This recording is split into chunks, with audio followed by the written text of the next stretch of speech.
Inaasahang mapaayos pa ang trabaho sa National Bureau of Investigation Cordillera. Ito ay kapag nakumpleto na ang bagong gusali na ipapatayo ng ahensya.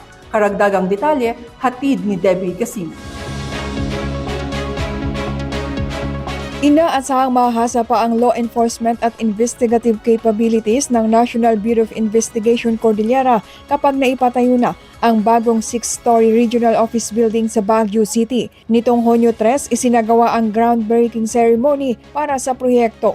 Ayon kay NBI Regional Director Janet Francisco, ito ang unang phase pa lamang ng proyekto na napondohan ng 50 million pesos.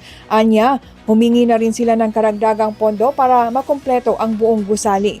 Kapag nakumpleto na ay magkakaroon ito ng state-of-the-art equipment, cybercrime center, forensic laboratory at mas malaking espasyo para sa NBI clearance applications.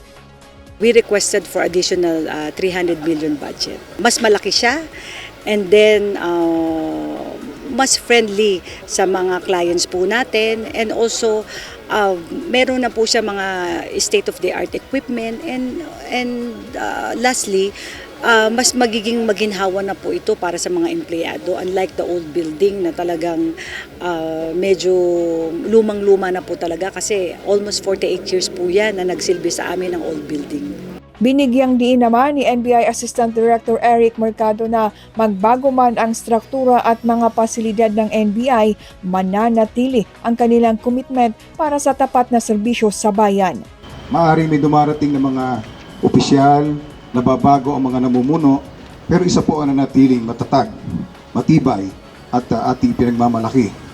Ito po ay ang marangal at tapat na paglilingkod sa bayan. Ano man po ang maging kapalit nito.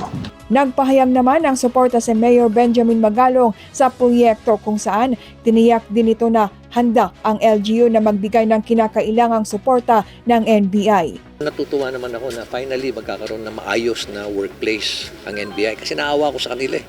Alam mo, magagaling yung mga tao dyan pero kung ganyan naman ang itsura ng opisina mo na walang ayos, parang nawawalan ka ng pride, nawawalan ka ng dignidad. At syempre, yung workplace, sabi ko kanina, it influences actually the behavior of the people in that workplace.